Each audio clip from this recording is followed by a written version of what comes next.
Gabs, what sort of shape do you think United are in at the moment? I think they're in perfect shape. Previous seasons, when they've not been this good, they've still went and played Manchester City and put up a top performance. They're probably the best performance of the season. But Manchester City, Pep can't be making silly decisions. He's got to play his best team against this United team, because Marcus Rashford, even Kyle Walker has got that speed, but this Marcus Rashford is a scare for any defender.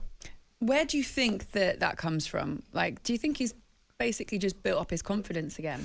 It can happen sometimes, can't it, Ali? When you go through a spell of not scoring and your confidence can go down. Mm-hmm. And everyone said it about Marcus Rashford last season and start of this season. He wasn't smiling when on the pitch. He didn't look like he was happy to be playing. They said he was distracted, didn't they? Yeah, it looked like if you offered him 2 months to go and sort your head out, Sancho has, he would have took it. It didn't look like he wanted to play football.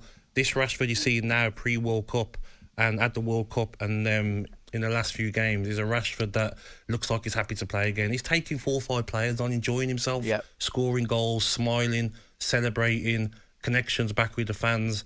And it's gonna help Manchester United reach their goals this season. It does come at a good time because this Manchester derby at the weekend, off the back of the last one, which was 6-3, and we had a journal on earlier on who I agreed with. I think it was Jamie Jackson, was saying that score actually flatters Manchester United because it was never a 6-3 game, really, was it? Where do you think City are at the moment? A bit strange at the moment, isn't it? When you watch them, you're looking at Phil Foden. He's not himself recently. Pep said something about maybe some of the players' attitude, their discipline. Maybe the reasons why Foden and Cancelo weren't getting much game time. But if they're at it, you still fancy them to beat Manchester United. But if he tries to tweak the formation too much, Ali, if he doesn't try and play his best team, if he tries to play a few younger lads against Manchester United, he can't do that, can he? He has to play his best side. Gabby's got to, man. Just look at the league just now, right? The fact of the matter is they're 5 points behind Arsenal. But just as importantly, if Man United beat them, there's only a point between the two of them. So, no, he's got to play strongest side. I think he will, I clearly think he will. I still get City as favourites. I don't think there's any doubt the upturning form for Manchester United is there for everybody to see. But I just think still at this moment in time, there'd need to be some turnaround in form. And it could happen, from the last Manchester derby where City totally dominated, I felt. And you're right, the scoreline did flatter United a little bit for them to turn it around. Are they capable of doing it? Yes, but it'd be a big surprise for me. I want to ask you about Weghorst as well, because they're looking at him on loan. 8 goals and 16 for Besiktas this season, where he's on loan from Burnley at the moment. It was 2 and 20 when he was at Burnley last season. There's a few things that have been said about his pressing and that they want somebody like that. He might not necessarily go in and be a starter.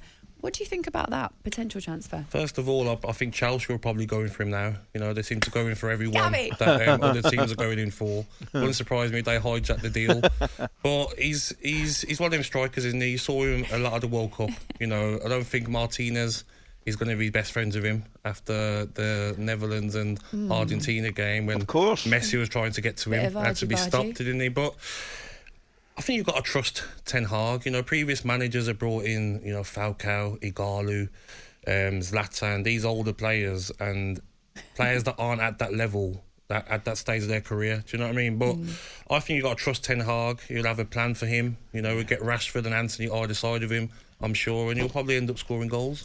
My producer just said, actually, Chelsea probably need Weghorst more than Manchester United do at the moment. And actually, they probably do. If he's listening, Todd Bowley, he'd probably be like, all right, let me put a bid in. Well, I hope he's not listening, because we just had a caller on and he said he'd take Vincent Abubakar.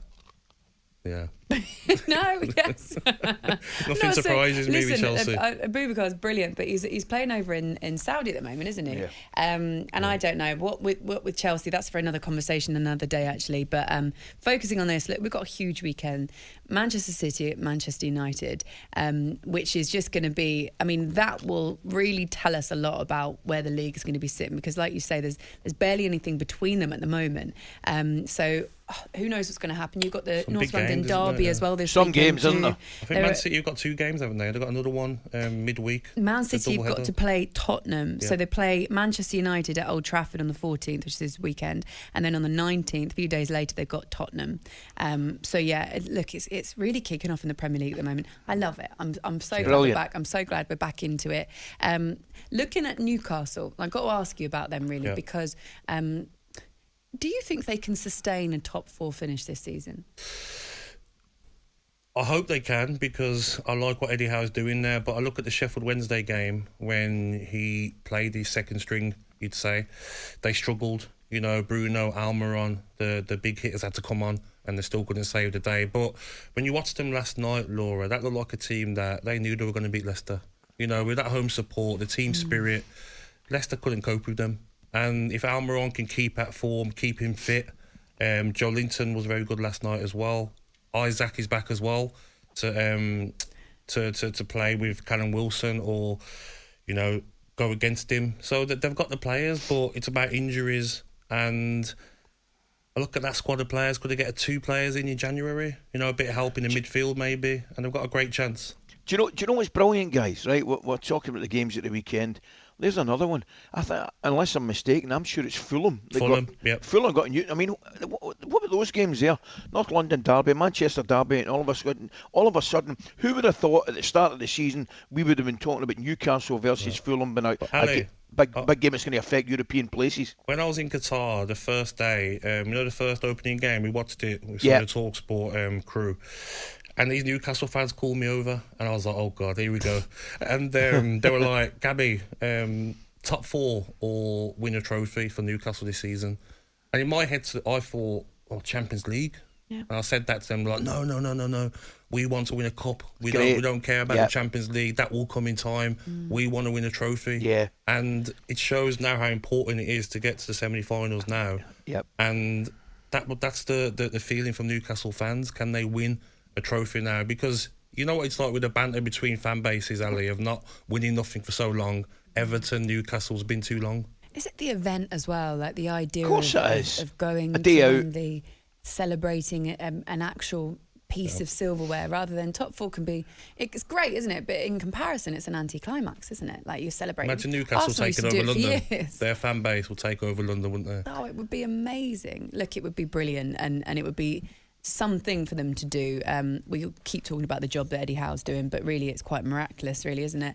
And yes, I know they've got a lot of money, I understand that, but I'm talking about the players like the Joe Lintons and the Almirons and Dan Burn coming in for the second goal. Small... Look at Almiron's run for the second goal, Ali.